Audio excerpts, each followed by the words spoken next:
आदिपर्व भाग 251 विदुरागमन पर्व सुरू. वैशंपायन सांगतात की ही पांडवांच्या लग्नाची वार्ता सगळ्या राजांना, जे अजून पांचालचे पाहुणे म्हणून तिथे राहत होते, त्यांच्या विश्वासू गुप्तहेरांकडून समजतं. जे त्या स्वयंवरासाठी आमंत्रित होते त्यांना हे सुद्धा समजतं की ते धनुष्य लावणारा अर्जुनच होता. त्यांना हे सुद्धा समजतं की सल्ल्याला फेकून देणारा दुसरा तिसरा कोणीही नव्हता, तर तो प्रत्यक्ष भीमच होता. ज्यांच्या नुसत्या नावाने शत्रू चळाचळा कापतात असे ते होते. त्यांना हे सुद्धा समजतं की पांडव ब्रह्मचारी संन्याशाच्या वेशात तिथे आले आणि जे अनेक देश गुप्तपणे भटकत होते त्यांनी द्रौपदी जिंकली. त्यांना हेही समजलेलं आहे की त्यांची आई त्यांच्याबरोबर आहे. म्हणजेच लाक्षागृहात ते मेल्यानंतर आता ते पितृलोकातून आलेले आहेत. आणि ते समजल्यामुळे सगळेच राजवंशाचे ते विविध देशांचे राजे भीष्म आणि धृतराष्ट्राची छीथू करतात. त्यांना पुरोचनाच्या दुर्योधनाबरोबरच्या कटकारस्थानाचा सुगावासुद्धा लागतो. कुरु घराण्याची लाज त्यामुळे चव्हाट्यावर येते. दुर्योधनाला जेव्हा हे सगळं समजतं ना, तेव्हा तो फार बेचैन होतो. तो आणि त्याची कौरव भावंड अश्वत्थामा, शकुनी, कर्ण, कृप सगळेच अस्वस्थ झालेले आपल्या हस्तिनापुराला पांचाल देश सोडून जातात. कौरवातील दुःशासन शर्मेने दुर्योधनाला अगदी हळू आवाजात बोलतो, जर अर्जुनाने तो ब्रह्मचार्याचा बेमालूम वेश केला नसता तर त्याला ती सावळी सुंदरी कधीच जिंकता आली नसती. त्याच्या त्या वेशामुळे तो धनंजय आहे हे कोणालाही समजलं नाही. पुढे तो बोलतो, शेवटी नशीब बलवत्तरच असतं. युक्त्या, योजना, कारस्थानं त्या एका नशिबापुढे कुचकामी ठरतात, हेच खरं आहे. कौरव मात्र समजतात की हे पांडव अजून जिवंत आहेत. पांडव पितृलोकातून आले असे ते इतर राजांप्रमाणे मानत नाहीत. ते त्या विरोचनालाच दोष देतात की त्याने आपलं काम व्यवस्थित केलं नाही. पण तो मात्र आता मरून गेलेला आहे. ते त्यांचा प्रवास त्या नैराश्याने भरलेल्या अवस्थेत करत हस्तिनापूरलाच पोहोचतात. पांडव लाक्षागृहातनं सुटले आणि आता द्रुपदाचे आप्त झाले. हे सगळं त्यांना भारी त्रासदायक होणार पुढच्या काळात हे ते समजतात. ते पांचालचा राजपुत्र दृष्टद्युम्न आणि शिखंडी अशा सगळ्या खतरनाक प्रतिस्पर्ध्यांचा विचार करत करत आणखीनच अस्वस्थ होतात. पांडवांसह त्या सगळ्यांनीच हस्तिनापुरावर चाल केली तर काय होईल या विचाराने ते आता अधिकच अस्वस्थ होतात. हस्तिनापुरात ते गेल्यावर सगळे राजघराण्यात समजतं की पांडव जिवंत आहेत. अर्जुनाने पांचाल कन्या यज्ञसिद्धा द्रौपदी स्वयंवरात जिंकली ही वार्ता विदुरापर्यंत त्याच्या गुप्तहेरांच्याकडून पोचते. त्याला आणखीनही समजतं की कौरव त्यांच्या चांडाळ चौकटीसह राजधानीत पोचलेले आहेत. विदुराला अत्यानंद होतो. तो धृतराष्ट्राला भेटतो आणि आनंदाची बातमी सांगतो. कुरूंचा उत्कर्ष होणार, ह्या वंशाचा भविष्यकाळ उज्ज्वल होणार. विदुराचे ते उद्गार ऐकून अंध धृतराष्ट्र समजतो की त्याचा मुलगा दुर्योधन पण जिंकून कृष्णाला आणत आहे. तो तसं समजून आज्ञा देतो की त्यांच्या स्वागतासाठी सगळं हस्तिनापूर सजवा. त्यानंतर विदुर त्याला सांगतो, पांडवांच्या अर्जुनाने पण जिंकलेलं आहे आणि ते पांचाल देशात सध्या राहत आहे. ते सगळे जिवंत आहेत आणि कुंती त्याची भावजयसुद्धा त्यांच्याबरोबर सुरक्षित आहे. पांडवांचं द्रुपदाशी आणि त्यांच्या अनेक राजांशी मित्रसंबंध प्रस्थापित झालेले आहेत. पांडव आता पहिल्यासारखे एकटे राहिलेले नाही आहेत. त्या परिस्थितीची जाणीव विदुर त्या अंध राजाला करून देतो. विदुराच्या सांगण्यामुळे धृतराष्ट्राला परिस्थितीचा अंदाज चटकन येतो आणि तो विदुराला म्हणतो, अरे क्षत्री, तीसुद्धा माझीच लेकरं आहेत ना. आता माझं त्यांच्यावरील प्रेम जास्त वाढलेलं आहे. ते खुशाल आहेत हे समजून मला संतोष झालेला आहे. त्यांनी पुष्कळ मित्र आणि शक्तिमान आप्त मिळवलेले आहेत याचा मला देखील अभिमानच वाटतो. आता पंडूच्या मुलांची राजकीय शक्ती वाढलेली आहे. ते सगळे आपल्याला चांगलंच आहे असं तुला नाही का वाटत? पुढे तो धूर्त राजा त्याची बाजू सावरण्यासाठी विदुराला म्हणतोय, अरे क्षत्री, तुला नाही का वाटत हे सगळे आपल्यासाठी चांगलं झालं आहे? ते द्रौपदासारखा बलाढ्य राजा आणि त्याचे मित्र राजे आपल्याला जास्त शक्तिमान करत आहेत, हे चांगलंच झालं ना. वैशंपायन पुढे सांगतात, ते ऐकून तो धोरणी विदुर त्याला सांगतो की त्याचे विचार स्तुत्यच आहेत आणि ते असेच आणखीन 100 वर्ष तसेच राहूत. अशा प्रकारचं संभाषण केल्यानंतर तो विदुर आपल्या घरी निघून जातो. विदुर गेल्यानंतर त्याची मुलं कौरव आणि त्यांचा साथीदार राधेय म्हणजे कर्ण तिथे येतात आणि धृतराष्ट्राला म्हणतात, अहो तात, आम्ही विदुर काकांच्या समक्ष काही बोलू शकत नाही, म्हणून आपल्याला आम्ही एकटे भेटू इच्छितो. तो दुर्योधन नंतर त्याच्या पित्याला म्हणतो, तुम्ही हे काय केलं? पांडवांची बरकत म्हणजे आमचा नाश हे तुमच्या लक्षात कसं येत नाही आहे? तुम्ही उघड उघड त्यांची स्तुती करता कसे? त्या विदुरासमक्ष तुम्ही पांडवांना आपली मुलं असं कसं म्हणू शकता? कृपया राजे, आपण असं वागणं बंद करावं असं आम्हाला सांगावंसं वाटतंय. पुढे दुर्योधन त्याच्या जन्मदात्याला अर्जाव करतो, राजे, ह्यापुढे आपल्याला असं काही सतत करायला पाहिजे की त्यामुळे पांडवांचा ऱ्हास होईल. दुर्योधन पुढेही सांगतो की त्याच्या अंधपित्यालाच आपल्याला एकत्र बसून विचारविनिमय केला पाहिजे. पांडवांचं हे पुन्हा गादीजवळ येणं कसं थांबवता येईल त्याची पुरेशी तजवीज कशी करायची ते ठरवावं लागेल.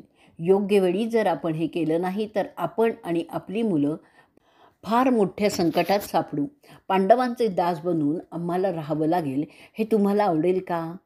अशा रीतीने आदिपर्वातील विदुरागमन पर्वाचा 201वा भाग इथे संपलेला आहे. आदिपर्व भाग 202. विदुरागमन पर्व पुढे चालू. वैशंपायन पुढे सांगतायत की धृतराष्ट्र त्यांच्या ज्येष्ठ मुलास प्रथम विचारतो, माझ्या सुयोधना, आता तुझ्यासह कोण तुझे मित्र आले आहेत ते सांग बघू मला. दुर्योधन सांगतो की त्याच्याबरोबर त्याचा जीवलगा कर्ण आलेला आहे. त्यानंतर धृतराष्ट्र त्याला सांगतो, माझ्या प्रिय पुत्रा, मी सुद्धा तेच अपेक्षित आहे, पण त्याची चाहूल तुझ्या काकाला लागता कामा नये, कारण त्याचा कल पांडवांच्याकडे आहे आणि तो महामंत्री आहे. भीष्माचार्यांनीच ती नेमणूक केलेली आहे, त्यात बदल करणं शक्य नाही. नंतर तो त्याच्या मुलांना सांगतो, आता विदुर गेला आहे, तेव्हा आता तू सांग तुझी काय योजना आहे ज्यामुळे पांडवांची कोंडी करता येईल आणि आपल्या कारस्थानाचा त्यांना पत्तासुद्धा लागणार नाही. त्यानंतर कर्णाकडे वळून तो अंधराजा राधेयाची चौकशी करतो. दुर्योधन बोलायला लागतो. त्याच्याकडे बरेच पर्याय उपलब्ध असल्याचं तो धृतराष्ट्राला सांगतो. ते पर्याय कोणते ते दिलेले आहेत. आपल्या विश्वासू ब्राह्मणाकरवी कुंतीची मुलं आणि माद्रीची मुलं यांच्यात यादवी माजवावी. द्रुपदाच्या मंत्री अमात्य यांना भरपूर पैशाची लालूच दाखवून त्यांना कुंतीपुत्र युधिष्ठिरापासून वेगळं करावं. आपल्या हिरांच्या मदतीने असं साध्य करावं की पांडव पांचाल देशातच स्थायिक व्हावेत, जेणेकरून त्यांची हस्तिनापुरात येण्याची इच्छा नष्ट व्हावी.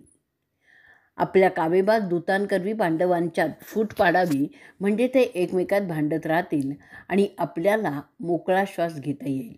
युधिष्ठिर हा त्यांच्यातील कच्चा दुवा आहे. तो भित्रासुद्धा आहे. त्याच्या मनात इतर पांडवांच्याबद्दल शंकेचं बीज पेरता येईल तसं करावं. भीम नेहमी धृतराष्ट्राची टर्र उडवत असतो, त्यामुळे त्याचं वाढलेलं प्रमाण हे असं पाहावं. असं करता येतं का ते पाहावं लागेल, ज्यासाठी एखाद्या पांडवाच्या दासीद्वारा त्यांच्यात आणि कृष्णात मतभेद उत्पन्न करता येईल. त्यांची एकजूट संपुष्टात येईल आणि तिला अनेक पती असल्यामुळे वासनाक्षोभाचा उपयोग करता येतो का तेही पाहावं लागेल. किंवा कावेबाज ब्राह्मणाच्या मदतीने पांडवांच्या मनात द्रौपदीबद्दल अप्रामाणिकपणाचा संशय उत्पन्न करून ते घर बर्बाद करावं. आणखीन एक पर्याय सुचवतो असा की भीम जो त्याची शक्ती आहे त्यालाच मारून टाकावं, म्हणजे न बजे बासुरी. कारण भीम ही एकच अशी ताकद आहे की त्यांच्यात ती इतर पांडवांपासून वेगळी केली तर इतर पांडवांचा नाश करणं सोपं आहे. त्याशिवाय युधिष्ठिराचा कमकुवतपणा ही आपली शक्ती आहे, ती संधी साधून वापरावी. भीमाच्या मनात इतर पांडवांच्याबद्दल द्वेष उत्पन्न करण्याचं काम जर कर्ण करेल तर काम सोपं होईल. त्यानंतर कर्णाकडे पाहून दुर्योधन म्हणतो, तू त्याचा खऱ्या अर्थाने मोठा भाऊ आहेस आणि कुंतीला तुम्ही दोघं एकत्र आलं तर ते आवडेल ह्यात तिळमात्र शंका नको. आता इथे दुःशासन शंका काढतो, काय करणं हे करू शकेल का? दुर्योधन म्हणतो, भीम त्यांच्यातून गेला तर अर्जुन कर्णापुढे फार काळ टिकू शकणार नाही. बाकीचे पांडव नष्ट करणं सोपंच आहे. मग दुःशासन त्यावर सुचवतो की शंकासूर मोठा बलवान असतो, त्याला त्यांच्यात पेरण्याचं काम त्यांची सेवा करणाऱ्या सेवकांना फितवून करता येईल का ते पाहावं. नेमकं काय करावं त्याचा निर्णय होत नव्हता. जितके जास्त पर्याय तितके जास्त हे काम मुश्किल असल्याचं कर्णाला वाटतं. परंतु तो काहीही बोलत नाही. सगळी चर्चा झाल्यावर त्या चांडाळ चौकटीचं ठरतं की प्रथम औपचारिकतेसाठी पांडवांना हस्तिनापुरी बोलवावं. ते आल्यावर आपला मंत्री कनक त्याचे डावपेच खेळेल ते पाहावं. त्याशिवाय काही अपघात घडवून त्यांना मारून टाकण्याचा प्रयत्न पुन्हा एकदा करावा. द्रुपदाबरोबर ते जास्त काळ राहणं आपल्याला त्रासदायकच होईल, कारण त्या राजाची नजर आपल्या राज्यावर आहे. जर त्यांनी सरळ चाल केली तर आपण आपलं हस्तिनापूर वाचवू शकू का तेही सांगता येत नाही. मग त्यांच्याकडे आता हे 5 पांडव, त्याशिवाय दृष्टद्युम्न आणि शिखंडी आहेत. अशा परिस्थितीत आपण जिंकणं अतिशय मुश्किलच आहे. म्हणून अहो राजे, आपण त्वरित त्या सगळ्यांना इथे येण्याचं आमंत्रण द्यावं आणि त्यांना त्या धूर्त द्रुपदापासून दूर करावं. कर्णाकडे पाहून दुर्योधन त्याचं मत काय आहे म्हणून विचारतो आणि अशा रीतीने आदिपर्वातील विदुरागमन पर्वाचा 202वा भाग इथे संपलेला आहे. आदिपर्व भाग 203वा. विदुरागमन पर्व पुढे चालू. वैशंपायन पुढे सांगतात की दुर्योधन तसं कर्णाला विचारतो तेव्हा कर्ण म्हणतो, दुर्योधना, तुझं नियोजन तरी मला निर्दोष वाटते, परंतु एक गोष्ट खरी आहे की कुरुवंशाच्या त्या 5 वीरांना जोवर ते एकत्र आहेत तोवर हरवणं कुणालाही शक्य नाही. तुझं काम करणं मी जवळून पाहिलेलं आहे. त्यात तुझ्या कट कारस्थानी कारवाया लाजबाबच असतात. तरी तू अजूनपर्यंत तुझ्या शत्रूला म्हणजे भीमसेनाला मारू शकलेला नाहीस हे सुद्धा विसरता येणार नाही. ते त्या काळात तुझ्या घरात राहत होते. त्या काळी ते लहान मुलगे होते, तरी तुला त्यांचं नुकसान करता आलेलं नाही आहे. आता तर ते खूप लांब राहतात, मोठे झाले, तरुण झालेले आहेत, दुनिया फिरून ते खूप शहाणेसुद्धा झाले असतील. अशा परिस्थितीत तुझे प्रयोग कसे काम करणार आहेत? आता पुढे सूर्यपुत्रच बोलतोय, एक गोष्ट लक्षात घे दुर्योधना, जसं तुझा भाऊ दुःशासन म्हणाला, त्यांचं नशीब बलवत्तर आहे. त्यात त्यांची आई त्यांना त्यांच्या पित्याची गादी मिळवण्याचा आग्रह पण करत आहे. तिला राजमाता बनण्याची मोठी हौस आहे. म्हणून मला वाटतं की त्यांना कोणत्याही शक्तीच्या प्रयोगाने चित करता येणार नाही. तुला वाटतं तितकं त्यांच्यात फूट पाडणं वगैरे गोष्टी करणं सोपं नाही आहे. आणि जर आपणच त्यात फसलो आणि ते कारस्थान उघडं झालं तर? त्यामुळे तुझ्या पित्याची नक्कीच नाचक्की होईल. आधीच तू पाहिलं आहेस, वारणावतातील घटनेमुळे सगळेच राजे आपली छितू करीत आहेत. त्यात भर नसावी असं मला तरी वाटतंय. त्यांची समायिक पत्नी त्यांना धरून ठेवील असं मला वाटतंय, कारण ती कोणी सामान्य स्त्री नाही आहे, तर ती यज्ञसिद्ध आहे. तिचं वळण नक्कीच निराळं असणार. जेव्हा ते खराब परिस्थितीत होते तेव्हा ती त्यांच्याशी एकनिष्ठ होती. मग आता तर परिस्थिती सुधारलेली आहे. अशा स्थितीत तशी अपेक्षा करणं आकाशात वावड्या उडवण्यासारखं अगदी मूर्खपणाचंच ठरेल. तुला माहीत आहे, स्त्रीला एकापेक्षा जास्त पुरुषांचा अनुभव घ्यायला आवडतं. त्यात हे असे बहादर नवरे तर तिला मिळालेले आहेत. त्यामुळे ती खूपच खुश राहणार. तेव्हा त्या सगळ्या योजना फसण्याचीच जास्त शक्यता मला दिसते.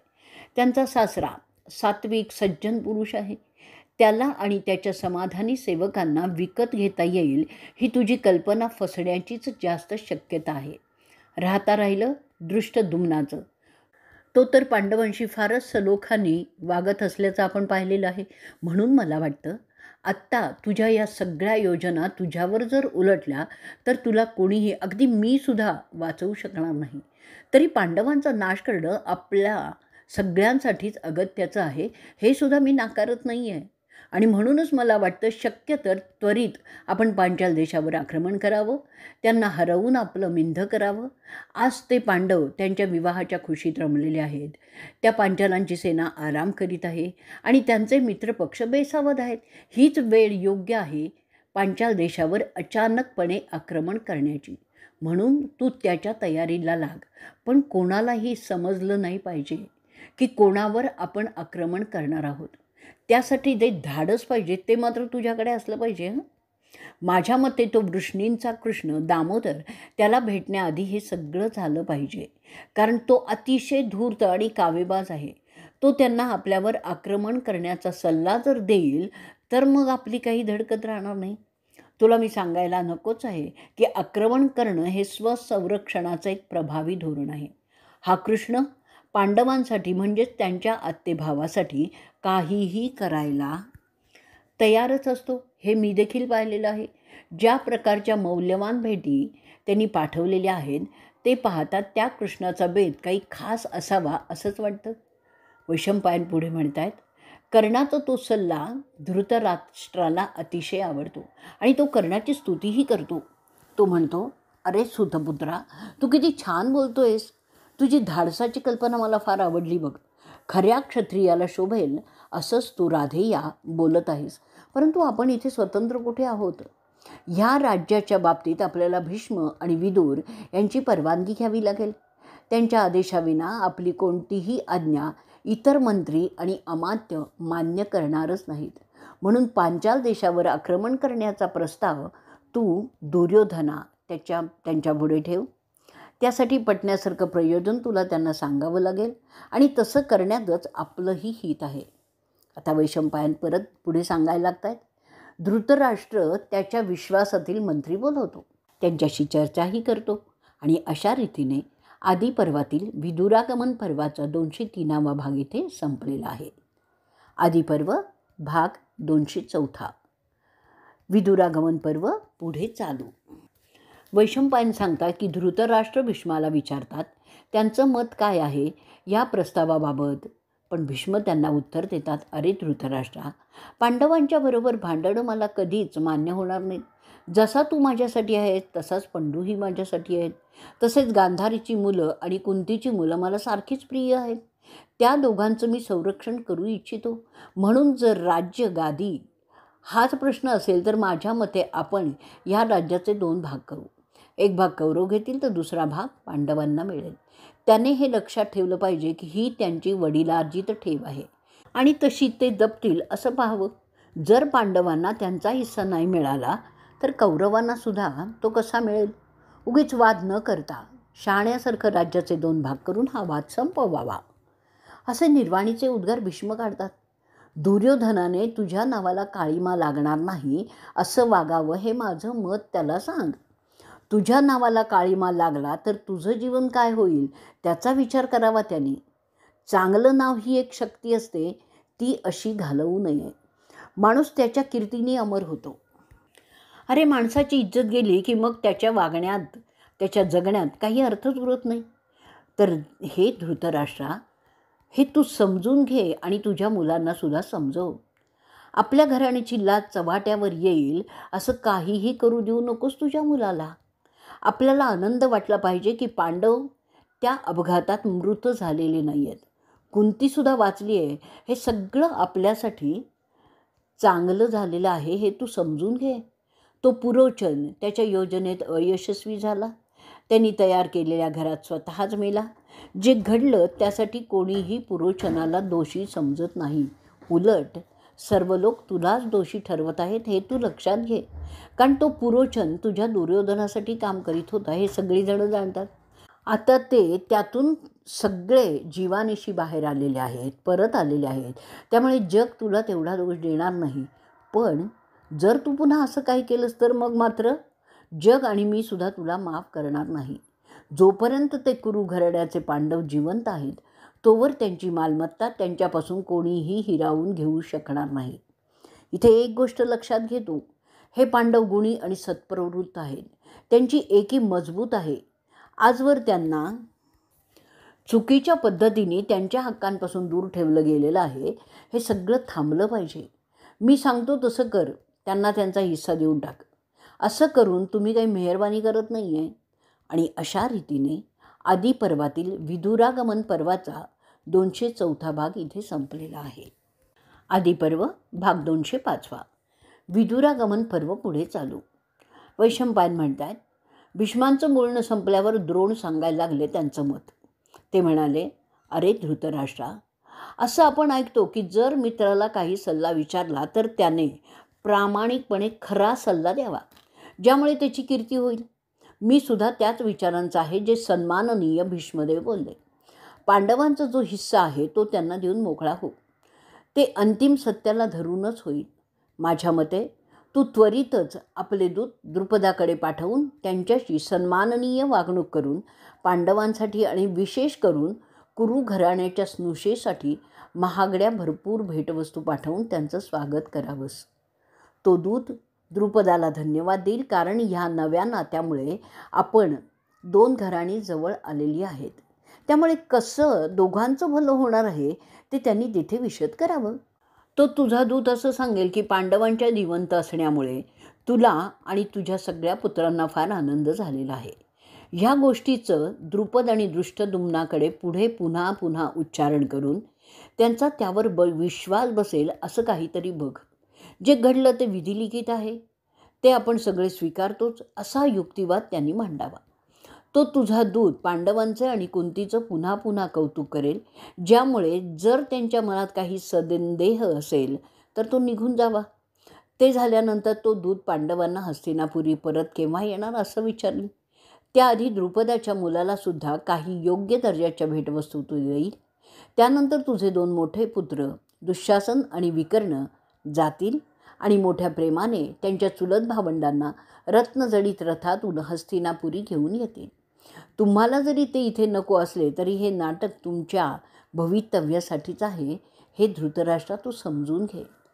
पांडवांचं स्वागत मोठ्या दिमागदार पद्धतीने झालं पाहिजे. असं केलं तरच ती तुमची नाचक्की जी झालेली आहे राजकुळातून, त्या लाक्षागृहामुळे ती कमी होईल. आल्यावर त्या पंडूंच्या मुलांना तू तुझ्या मुलांसारखं वागवशील.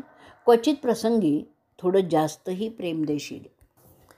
वैशंपायन पुढे म्हणतात की द्रोणांचं ते बोलणं संपल्यावर तिथे हजर असलेला कर्ण चिडून द्रोणांवर आग पाखडतो. तो म्हणतो, हे दोघे म्हातारे नेहमीच पांडवांची बाजू घेतात आणि त्यांना शेफारून ठेवत असतात.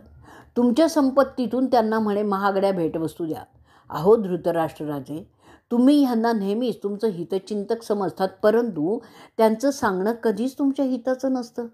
मला ह्याची मोठी गंमत वाटते की ते दोघेही तुम्हाला नेहमी उलटा सल्ला देत असतात. कोणीही शहाणा माणूस असा सल्ला स्वीकारेल जो उघडपणे त्याच्या हिताविरुद्ध आहे.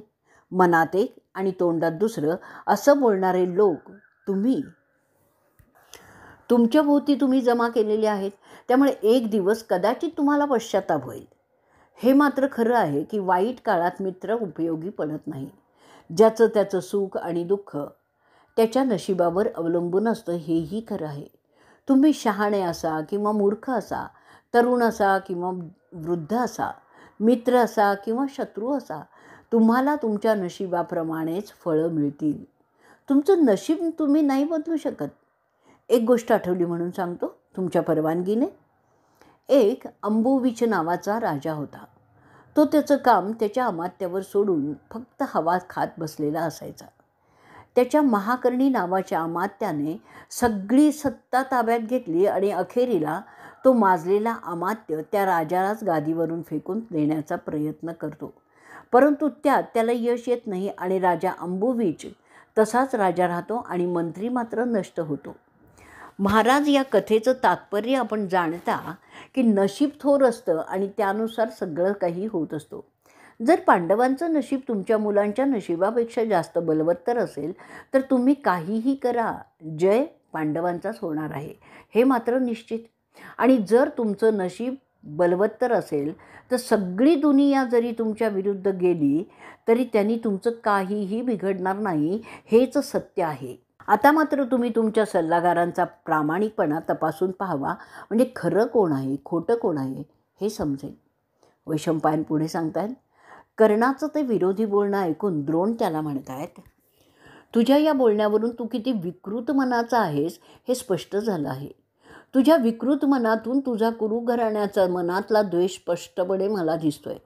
पांडवांना दुखवण्यासाठी तू कुठल्याही थराला जाशील हेही मी समजलेलो आहे. त्यासाठी तू आमच्यामध्ये दोष शोधण्याचा प्रयत्न करीत आहेस. मी जे सांगितलं आणि जे भीष्म सांगत आहे ते सगळं सर्वांच्या भल्यासाठीच आहे. जर मी दिलेला सल्ला तुम्ही नाही अजमावला तर लवकरच हे कुळच नष्ट होईल आणि त्याची जबाबदारी धृतराष्ट्रावरच असेल.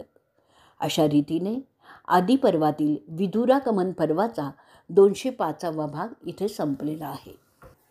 आदिपर्व भाग 206. विदुरागमन पर्व पुढे चालू. वैशंपायन सांगतात की द्रोणांचं सांगून झाल्यावर विदुर बोलायला उभे राहतात. अहो महाराज धृतराष्ट्रा, तुझे स्नेही द्रोण जे सांगत आहेत ते तुमच्या आमच्या सगळ्यांचंच भलं आहे, यात शंकाच नाही. परंतु जर तू त्यांचं सांगणं मनावर घेणार नसशील तर ते व्यर्थ जाईल.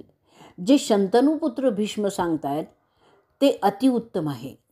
तू मात्र त्यांच्या विचारांशी सहमत नाहीस असं मला दिसतंय. कर्णाला मात्र तो द्रोणांचा सल्ला अयोग्य वाटतोय असंही दिसतंय, कारण तो कुंतीचा द्वेष करतो. जे कुंतीचे आणि ते सगळे त्यांच्या द्वेषास पात्र असतं. त्याप्रमाणे त्यांनी द्रोणांच्या मतावर आक्षेप घेतलेला आहे, हे तू समजून घे. हे सगळं पाहता मला असंच म्हणायचं आहे की ह्या दोन म्हणजे भीष्म आणि द्रोण ह्या दोन मित्रांपैकी कोण तुला जास्त जवळचा वाटतो ते बघ. ते दोघेही महानुभव, तुझ्यापेक्षा वयाने मोठे, ज्ञानाने अनुभवाने सुद्धा ज्येष्ठच आहेत, हे तू लक्षात घे. आणि ते कधीही कुरु घराण्याचं नुकसान होऊ देणार नाहीत. तसंच त्यांच्यासाठी कौरव आणि पांडव सारखेच प्रिय आहेत, हेही तू नाकारू शकणार नाहीस. त्यांच्या गुणवत्तेबद्दल शंका घेणं मूर्खपणाचंच आहे. ते दशरथाच्या रामासारखे व्रतस्थ आहेत. त्यांनी कधी तुला चुकीचा सल्ला दिला आहे का रे? तू सुद्धा कधी त्यांचं वाईट चिंतलेलं नाही आहेस. अशा परिस्थितीत ते खोटा सल्ला तुला का देतील? हे दोघेही ज्येष्ठ मित्र कोणत्याही आमिषाने बधणारे नाही आहेत. त्यांना कोणी फसवू शकेल असं सुद्धा नाही. म्हणून ते जे सांगत आहे तेच फक्त योग्य आहे. त्यांच्या विचारांचा तू स्वीकार करावास. तुला तुझे पुत्र आणि पंडूंचे पुत्र सारखेच असायला पाहिजेत. त्यापेक्षा दुसरं काही तू केलंस तर मोठ्या अरिष्ठाला तू आमंत्रणच देशील आणि ते आपल्या घराण्यासाठी चांगलं नसेल. जर तुझ्या मनात पांडवांच्याबद्दल किंतु परंतु आणि कौरवांबद्दल जिव्हाळा असेल आणि त्यामुळे तू जर काही पक्षपाती निर्णय घेतलास तर त्यांचे विपरीत परिणाम सर्वांनाच भोगावी लागतील. अशा प्रकारचा सल्ला जर कोणी तुला देत असेल तर त्यापासून तू सावध हो. तू जर पक्षपाती निर्णय घेतलास तर पांडव ते निमूटपणे स्वीकारतील असं समजू नकोस.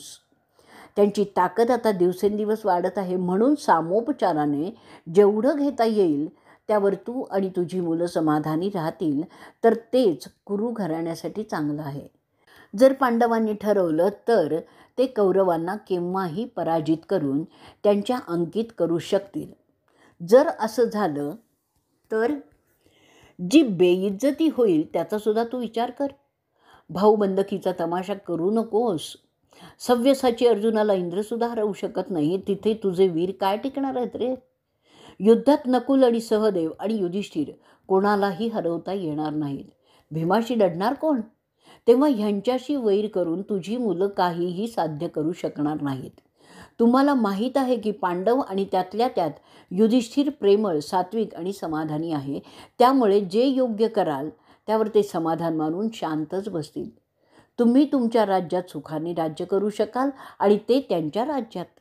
ज्यांच्या बाजूला बलराम आहे, कृष्ण आहे, ज्यांच्याकडे सात्यकी आहे, अशांना तुम्ही कौरव कधीतरी हरवू शकाल का? त्या पांडवांनी एकट्यांनी सगळ्यांना चित केलेलं आहे, त्यांना कशाला आव्हान देता? ज्यांच्या बाजूने द्रुपदासारखा महावीर आहे, दृष्टद्युम्न आहे, त्यांच्यापुढे तुम्ही किती काळ टिकाव धरू शकणार आहात? हे सगळे अजिंक्य आहेत. त्यांना तुझी मुलं चिडवू पाहत आहेत.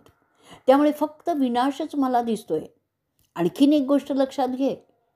पांडवांचा गादीवरील दावा तुझ्यापेक्षा ज्येष्ठ आहे, कारण नियमाने ते पंडूचे वारस आहेत. त्यांच्याशी नीटच वाग. दुफळी माजवण्याचा दोष तुझ्यावर येईल.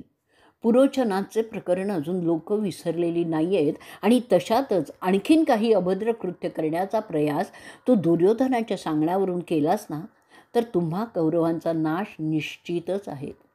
भांडण न करता त्यांना त्यांचा वाटा देऊन मोठेपणा पदरी पाडून घे. त्यात सर्वांचंच भलं आहे. त्यामुळे सगळे पांडव तुझ्या मुलांच्या बरोबर राहतील आणि कुरु घराणं सर्व शक्तिमान होईल. त्यामुळे आपणा सर्वांचं जीवन सुरक्षित होईल. तू जर असं केलंस तर सगळ्या क्षत्रियांचंच भलं होईल. द्रुपदाला एकदा आपल्या मुलांनी द्रोणाचार्यांना दक्षिणा देण्यासाठी हरवलेलं होतं, पण आता तो आणि त्याच्याबरोबर त्याच्या कुळातील दशरथी आपल्यातला सामील होतील. त्यामुळे कितीतरी फायदे आहेत ते लक्षात घे. वृष्णी कुळातील सगळे पांडवांच्या बरोबर आहेत. अशा परिस्थितीत तुझे कौरव काय मुकाबला करणार रे? जे सामोपचाराने साध्य होणार आहे आणि जे न्याय्य आहे ते स्वीकारण्यात आपल्या सगळ्यांचंच आणि सगळ्या क्षत्रियांचं भलं आहे, हे तू लक्षात घे. तू पाहिलंस की जेव्हा आपल्या प्रजेला समजलं की पांडव जिवंत आहेत तेव्हा ते कसे उल्हासित झाले. रस्त्यावर येऊन त्यांचा आनंद ते दाखवित होते. त्याचा अर्थ तुला समजतोय ना? अरे, सगळी हस्तिनापुराची जनता पांडवांच्या बरोबर आहे, तुझ्या मुलांच्या नाही आहे. अरे धृतराष्ट्र राजा, जनतेचा आवाज असेल तोवर तो निश्चिंत असतो. जेव्हा तो प्रजेला फसवतो तेव्हा त्याची सत्ताही नष्ट होते. तुझ्या एका चुकीमुळे, म्हणजे जर तू दुर्योधनाच्या सांगण्यानुसार निर्णय घेतलास तर ती जनता तुला माफ करणार नाही. तू आणि तुझं राज्य रसातळालाच जाईल. त्यात तू आंधळा आहेस त्याचा विचारसुद्धा तू कर ना. अशा रीतीने आदिपर्वातील विदुरागमन पर्वाचा 206वा भाग इथे संपलेला आहे. आदिपर्व भाग 207. विदुरागमन पर्व पुढे चालू. वैशंपायन सांगतात ते सगळ्या महानुभवांचे विचार ऐकल्यावर तो अंध राजा धृतराष्ट्र मोठ्या अदबीने बोलतो. अहो शंतनुपुत्र ज्ञानी भीष्माचार्य, तेजस्वी ऋषी द्रोणाचार्य आणि आपण स्वतः विदुर बंधू, आपण राज्याच्या आणि संबंधित सर्वांच्या जे अंतिम हिताचं आहे ते मला विशद केलेलं आहे. राज्यशास्त्रानुसार पंडूचे 5 पांडव माझेसुद्धा मुलगेच लागतात. जसे माझे मुलगे गादीचे हक्कदार आहेत तितकेच पांडवसुद्धा आहेत हे मी पण समजतोय. म्हणून तुमच्या सांगण्याप्रमाणे मी ठरवलेलं आहे, आपण माझी भावजय आणि तिचे 5 मुलगे, त्यांची समाईक पत्नी या सर्वांना सन्मानपूर्वक हस्तिनापुरात आणावं जसं द्रोण सुचवतात. खरोखरीच हे आपल्या सगळ्यांचं महत्भाग्य आहे की ते सगळे सही सलामत आहेत आणि आत्ता ते आपल्यात येऊन राहणार आहेत. यापेक्षा आणखीन काय पाहिजे आपल्या सर्वांना. तो नराधम ज्याने ती कारवाई केली तो त्या आगीत मेला, हे एका परीने चांगलंच झालं. वैशंपायन पुढे सांगतात, तशी इच्छा धृतराष्ट्राने व्यक्त केल्यानंतर विदुर ती आज्ञा समजून त्याच्याबरोबर विपुल धनसंपत्ती घेऊन पांडवांसाठी यज्ञसेनाच्या राजधानीकडे निघाला. शिष्टाचाराचे नियम चांगलं जाणणारा तो विदुर त्याप्रमाणे द्रुपदाला भेटतो. द्रुपद विदुरांचं स्वागत करतो. एकमेकांचं क्षेमकुशल विचारण्यात शिष्टाचार पूर्ण होतो. विदुर तिथे पांडवांबरोबर बसलेला दामोदर पाहतो. त्यांना पाहताच तो यमपुत्र त्यांना भेटून घट्ट मिठी मारतो आणि त्यांची चौकशी रिवाजानुसार करतो. ते कुंतीपुत्र आणि वासुदेव विदुरांना गळे लागून मोठ्या आनंदाने त्यांचं क्षेमकुशल विचारतात. त्यावर तो विदुर जसा धृतराष्ट्राचा प्रतिनिधी वागावा तसा मोठ्या अदबीने त्यांची पुन्हा पुन्हा विचारपूस करत बरोबर आणलेलं धन दौलत त्या सगळ्यांना भेट देतो. त्यात त्याची भावजय स्नुषा, कृष्णा, दृष्टद्युम्न, द्रुपदाच्या राजघराण्याच्या इतर मानकऱ्यांच्या भेटी त्यांना सन्मानपूर्वक देतो. त्या भेटवस्तूंची पाहणी मोठ्या कौतुकाने सगळीजणं करतात आणि त्याची आणि हस्तिनापुराच्या राजाची तारीफही करतात जसं शिष्टाचारात असतं. त्यानंतर वासुदेव आणि पांडवांच्या समक्ष तो बुद्धिमान यमपुत्र नम्रपणे राजाला विनंती करतो, अहो राजर्षी, तुमच्या मंत्री आणि इतर आप्तांसमक्ष मी सांगू इच्छितो की माझे राजे धृतराष्ट्र आणि त्यांचे अमात्य आपली चौकशी करत आहेत आणि सगळ्यांचं कुशल इच्छित आहे. आपल्याबरोबर झालेल्या नातेसंबंधामुळे आम्हा कुरु राजाला अत्यानंद झालेला आहे, ह्याची कृपया नोंद घ्यावी. त्यात शंतनुपुत्र भीष्म त्यांच्या सगळ्या कुरु घराण्यासह आणि सदस्यांसह आपले चांगले इच्छित आहेत. भारद्वाज पुत्र द्रोण आणि आपले परममित्रसुद्धा त्यांच्या सदिच्छा आपल्या सगळ्यांना देत आहेत. आपल्या घराण्याशी झालेलं हे नातं आपल्या दोघांना भविष्यात मोठं हितकारक ठरेल अशी आम्ही अपेक्षा धरून आहोत. अशा नातेसंबंधामुळे असा अनुभव आम्हाला येत आहे की आम्ही एक लढाई न लढता जिंकलेली आहे. हे सगळं लक्षात घेऊन आपण आपल्या सगळ्या घर जावयांना त्यांच्या घरी जाण्याची परवानगी द्यावी. आम्ही कुरु घराण्याचे त्यांना त्यांच्या मूळ घरात पुन्हा आलेलं पाहण्यास फार आतुर आहोत. ते पंडुपुत्र बरेच दिवस आमच्यातून दूर राहिलेले आहेत याचं आम्हाला वाईट वाटतं आहे. पृथासुद्धा कदाचित तिचं मूळ घर पाहण्यासाठी उत्सुक असेल असं मी समजतो. त्याचप्रमाणे हस्तिनापूरचे रहिवासी त्यांच्या लाडक्या राजपुत्रांना भेटण्यास, त्यांच्या नगरात स्वागत करण्यास अधीर झालेली आहे. त्या हस्तिनापूरच्या महिलांना त्यांची छोटी राणी पाहण्याची उत्सुकता झालेली आहे. आणि म्हणूनच अहो पांचाल नरेश, लवकरात लवकर आपण आमच्या राजपुत्रांना त्यांच्या घरी जाण्याची परवानगी देतील अशी आम्ही हस्तिनापूरचे रहिवासी प्रार्थना करतो. जर आपण अशी परवानगी दिली तर मी त्वरितच एक संदेशी आमच्या राजधानीकडे पाठवून ते तिथे कळवीन, म्हणजे त्यांच्या आगमनाची तयारी ते सुरू करतील. त्यानंतर पांडव आणि त्यांची माता आणि कृष्णा असे सगळेजण जाण्यासाठी निघतात. अशा रीतीने आदिपर्वातील विदुरागमन पर्वाचा 207वा भाग इथे संपलेला आहे. भाग 208. विदुरागमन पर्व संपलं. वैशंपायन पुढे सांगताय की ते प्रेमळ आणि अदबीची विनंती ऐकल्यावर द्रुपद विदुराला बोलतो, जशी आपली इच्छा. अहो पूज्य विदुर बंधू, माझीसुद्धा तीच कल्पना आहे की हे नातेसंबंध आपल्या सगळ्यांनाच मोठे हिताचे ठरणार आहे. आणि त्यानंतर तो यज्ञसेन विदुराला सांगतो, आपण म्हणतात ते योग्यच आहे की पांडवांनी त्यांच्या घरी निघावं, परंतु मी त्यांचा सासरा असं सांगू इच्छित नाही. जर युधिष्ठिर, जर भीम किंवा कोणती माता किंवा अर्जुन आणि ते दोघे बंधू असे सगळेच तसे ठरवत असतील तर मी त्यांना जाण्याची परवानगी मोठ्या आनंदानेच देईन. परंतु त्यांचं इथे राहणं आम्हा सर्वांना खूप आनंद देत आहे हे सांगायला मला आणि माझ्या कुटुंबियांनाच आवडेल. त्याचप्रमाणे हे दोघे बंधू दामोदर आणि बलरामसुद्धा तशाच मताचे असतील तर बरं, कारण हे दोघं पांडवांची फार काळजी घेतात असं मी इथे पाहत आहे. त्यांचा माझ्या जावयांवर फार जीव आहे, तेव्हा त्यांना सगळ्यांना विचारून घ्याल तर बरं होईल. यज्ञसेनाचं ते ऐकून युधिष्ठिर म्हणतो, आहो तात, आम्ही तुमच्याकडे आहोत तर तुम्ही जी आज्ञा द्याल त्याप्रमाणेच होईल. वासुदेव म्हणतोय, माझ्या मते पांडवांनी विदुरांच्या विनंतीचा मान राखून घरी जावं, परंतु अखेरचा निर्णय राजे द्रुपदच घेतील. द्रुपद त्यावर म्हणतात, केशवाचं म्हणणं प्रसंगानुरूप आहे. आम्हाला पांडव गेल्यामुळे अस्वस्थता वाटेल, पण काही गोष्टी नियमानुसार झाल्या म्हणजेच योग्य असतं. तुमची प्रजा तुम्हाला भेटू इच्छिते हे सुद्धा आपण लक्षात घेतलंच पाहिजे. शेवटी आपण राजघराण्याचे लोक त्यांच्यासाठीच जगत असतो. पुढे ते हेही म्हणतो की तुम्ही गेलात तर वेळोवेळी इथे आपले सगळ्यांचं येणं होतच राहणार आहे, त्यामुळे आता जाण्याने काहीही बिघडत नाही. वैशंपायन पुढे सांगतात की द्रुपदाच्या परवानगीने पांडव आपला परिवार घेऊन हस्तिनापूरला निघतात. त्यांच्याबरोबर त्यांचा आत्तेभाऊ श्रीकृष्णसुद्धा असतो. तो प्रवास ते अगदी मजेत करत असतात. ठिकठिकाणी जिथे मौज करता येईल तिथे थांबायचे, रमायचे आणि मग पुन्हा पुढचा प्रवास करीत असे. असा त्यांचा प्रवास ते करत होते. इथे हस्तिनापुरात धृतराष्ट्राला ते महानायक येत असल्याचं समजतं. तो त्यांच्या मुलांना त्या पांडवांचं स्वागत करण्यासाठी पाठवतो. त्यात प्रमुख विकर्ण आणि चित्रसेन असतात. त्यांच्याबरोबर द्रोणाचार्यसुद्धा जातात. त्याशिवाय गौतम कुळी कृपाचार्यही असतात. अशा प्रकारे वाजत गाजत पांडव त्यांची आई आणि पत्नी यांच्यासह त्या नगरीत प्रवेश करतात. त्या नगराचे रहिवासी त्यांना पाहून अत्यंत आनंदित झाल्याचं पाहतात. ती त्यांची मिरवणूक भर शहरातून जाताना निरनिराळ्या लोकांचे निरनिराळे उद्गार ते ऐकतात. काही जण म्हणतात, हे पहा, आपले युवराज जे त्यांच्या सज्जनपणासाठी ख्यातनाम आहेत ते येत आहेत. काही जरासं मोठ्यांदा बोलतात, पहा, एकदाचे आमचे खरेच राहता येत आहेत. आता आपण सुखाने राहू शकू. ते आमचं संरक्षणच असं करतील जसं काही आम्ही त्यांचं सख्खेच आहोत. देव त्यांचं भलं करो. काही जण म्हणतात, अरे आपण असं काय भलं केलं म्हणून आज पांडव त्यांच्या मातेसह आणि पत्नीसह इथे आलेले आहेत. त्यांच्या येण्याची वाट पाहून थकलो होतो, ते अखेरीस आले रे बाबा.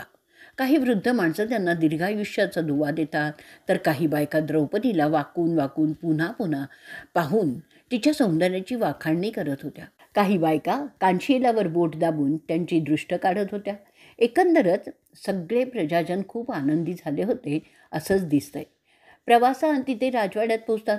तिथे रथातून उतरल्यावर प्रथम ते धृतराष्ट्राचे पाय पूजतात. त्यानंतर ते घरातील सगळ्या वडीलधाऱ्यांच्या पाया पडतात, जसं रिवाजात असतं. त्यात भीष्म, द्रोण, गांधारी असे सगळेच येतात. कुंतीसुद्धा सगळ्यांना नमस्कार करून त्यांचं क्षेमकुशल विचारते.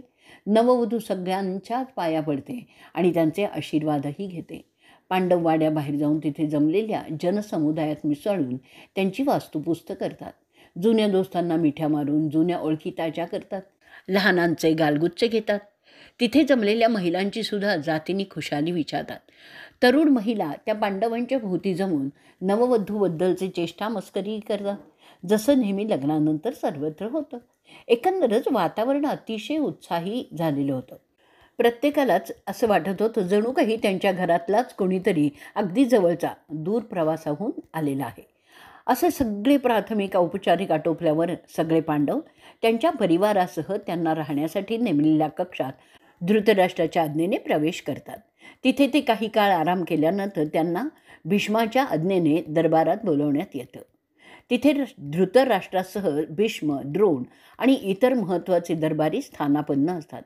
दरबारात पांडव आपल्या चालीने अगदी सावकाशपणे येत होते. त्यांच्या कक्षातून ते आतील मार्गिकेने दरबारात आले. पुढे युधिष्ठिर चालत होता, त्याच्या मागून भीम, नंतर धनंजय जोडीने आणि त्यांच्या मागून नकुल आणि सहदेव जोडीने असे प्रवेश करतात. वाटेत सेवक त्यांना सलाम करत होते. पांडव त्यांना हसतमुखाने दादही देत होते. दरबारात आल्यानंतर त्यांना रिवाजानुसार प्रथम स्थानापन्न होण्याची विनंती धृतराष्ट्र करतो. थोडा समय शांतता असते. थोड्या वेळाने दरबारातील राणी कक्षाच्या दरवाजातून कुंती राजमाता तिथे येते. त्यावेळी सगळे दरबारी तिला उठून अभिवादन करतात आणि सभा सुरू होते. धृतराष्ट्र युधिष्ठिराकडे निर्देश करत म्हणतायत, ऐका पंडुपुत्रांनो, कुंतीच्या सुपुत्रांनो, मी जे आत्ता सांगत आहे ते नीटपणे ऐका. तुमची नेमणूक आपल्या राज्यातील कमी विकसित अशा खांडवप्रस्थ या प्रदेशात विकास करण्यासाठी करण्याचं योजलेलं आहे.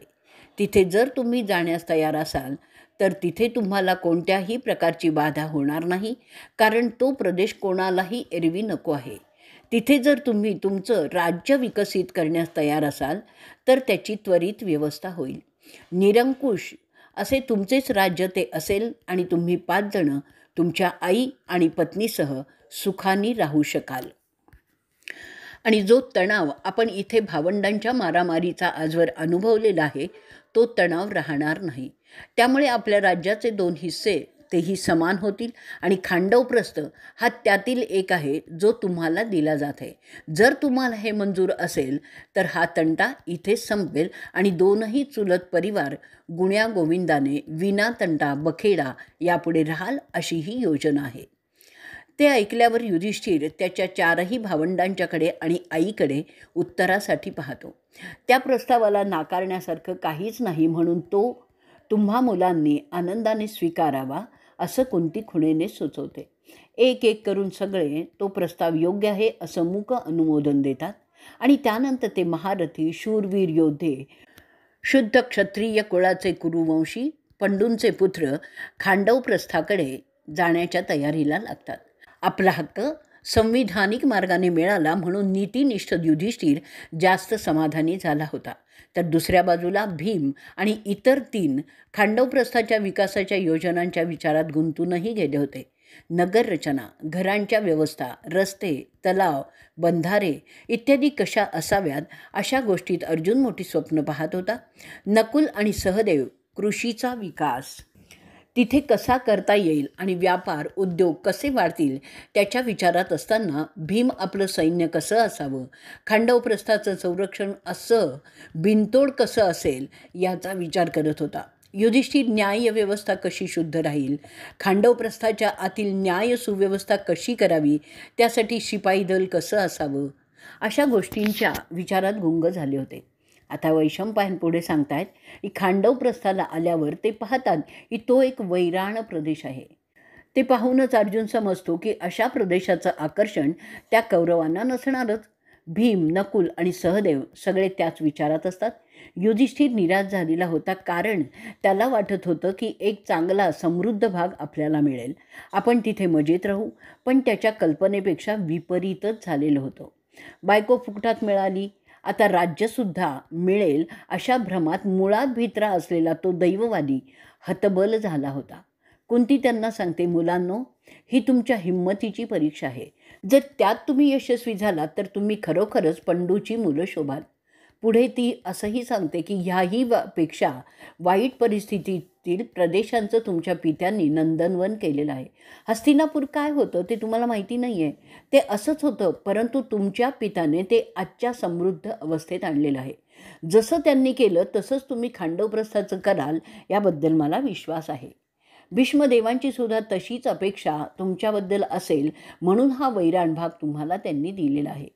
तुमच्या पौरुष्याला हे तर आव्हानच आहे. एक राजा केवळ युद्धात सिद्ध होतो असं नाही, तर राज्याच्या विकासाची कामातील त्याचं कौशल्य रणात लढण्या इतकंच महत्त्वाचं असतं. त्यांच्या अपेक्षेप्रमाणे तुम्ही ते करावं. वेळ न घालवता त्वरित विविध योजना आखून तुमच्याकडे जे विपुल धन आहे त्यांचा योग्य विनियोग करून चला आपण ह्या वैराण प्रदेशाचं नंदनवन करूया. कुंतीच्या त्या उत्तेजक आवाहनामुळे आज्ञेमुळे सुरुवातीला मरगळलेला तिचा मोठा पुत्र युधिष्ठिर सावरला. मोठ्या उत्साहाने ते कामाला लागले. त्यांची समाईक पत्नी कुंतीला साथ देत होती आणि त्यांना जसं युद्धात पराक्रम करतात तसा इथे नियोजनात पराक्रम करून दाखवा असं बोलून ती सांगते की तिची नेहमी त्यांना साथ असेल एवढंच नाही, तर काही काम तिला करण्यासारखं असेल तर ते ती करायलाही तयार आहे. हे असं संभाषण झाल्यानंतर त्या 7 कुरु जंगलाच्या वीरांचा उत्साह वाढला आणि ते कामाला लागले. अथक प्रयत्न आणि उत्तम नियोजन अशा रीतीने ते त्या वैराण प्रदेशांचं नंदनवन करण्यात काही वर्षातच यशस्वी झाले. मग त्यासाठी त्या साधारण वैराण असलेल्या प्रदेशातील त्यातल्या त्यात बरा असलेला भाग प्रथम विकासासाठी ते निवडतात. त्यावेळी त्यांना द्वैपायन तिथे येऊन विकास कसा करावा त्यावर निरूपण देत होते. कुंतीला माहीत होतं की तिच्या मुलांवर व्यासांची सदैव कृपादृष्टी असेल. तसंच खांडवप्रस्थात ती अनुभवतही होती. त्या ठिकाणी एक राजधानीचं शहर उभं करण्याचं व्यासांनी सांगितलं. तसंच एक शहर त्यांनी उभंही केलं. नगराभोवती मोठा कालव्यासारखा खंदक, ज्याला सीमाचर म्हणतात, तयार केला, ज्यामुळे त्या नगराला चांगलं संरक्षण प्राप्त झालं होतं. त्या शहराच्या वेशी उंच भिंतींनी संरक्षित केल्या होत्या. त्या भिंतींना शुभ्र रंग दिलेला होता. नाग लोकांच्या राजधानीसारखी, भोगवती नगरीसारखी ती पांडवांची नगरी आता दिसू लागली होती. आत मोठे वाडे, उंच महाल बांधले होते. त्या राजधानीच्या संरक्षणासाठी असलेल्या वेशीवर ठिकठिकाणी रुंद खिंडी दरवाजे होते. नगराच्या संरक्षणासाठी विविध शस्त्रांची व्यवस्था केलेली होती आणि त्या प्रत्येक खिंडी दरवाजावर गरुडाची चिन्ह होती. नगराभोवतीच्या उंच कोटावर सर्वकडे सुसज्ज प्रहारेकरी शहराच्या संरक्षणासाठी होते. त्यांच्या धिमती शतघ्नी म्हणजे एका वेळी 100 सैनिक मारण्याची क्षमता असलेलं आयुध, मशीनगन ठिकठिकाणी होत्या.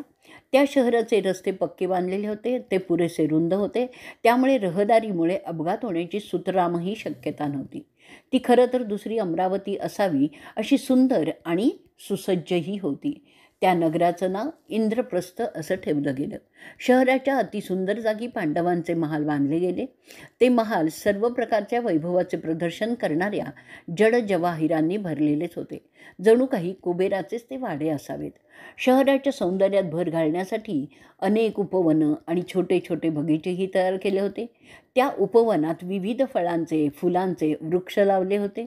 त्यात आंबा, कदंब, अशोक, चंपक, पुंग, फणस, साल, ताड, तमल आणि बकुळी, केतकी, आवळा, जांभूळ, अमृत, पारिजातक, पळस, अतिमुक्ती, नागचाफा अशा विविध वनस्पती पण होत्या.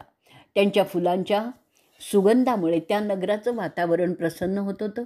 त्यामुळे तिथे इतर भागातून विविध पक्षी उडून येत होते आणि काही तिथेच कायम वस्ती करून राहिलेले होते. तिथे त्या पक्ष्यांना कोणीही त्रास देत नसल्यामुळे त्यांच्या घरट्यांची संख्या चांगलीच झाली होती. त्यात चक्रवाक, मोर, कोकिळ प्रामुख्याने होते.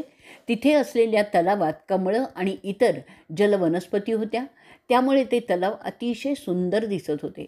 रहिवाशांना करमणुकीसाठी, खेळण्यासाठी पोहण्याचे तलाव आणि विरंगुळा म्हणून जिमखाने तयार केलेले होते. नगराचं काम पूर्ण झाल्यावर अनेक ब्राह्मण तिथे वस्तीसाठी आले, व्यापारी आले, कारागीर आले. त्यांच्यामुळे त्या शहराची संपत्ती वाढत गेली. अनेक पवित्र लोकांच्या तिथे वस्ती करण्याने पांडवांना फार संतोष होत असे.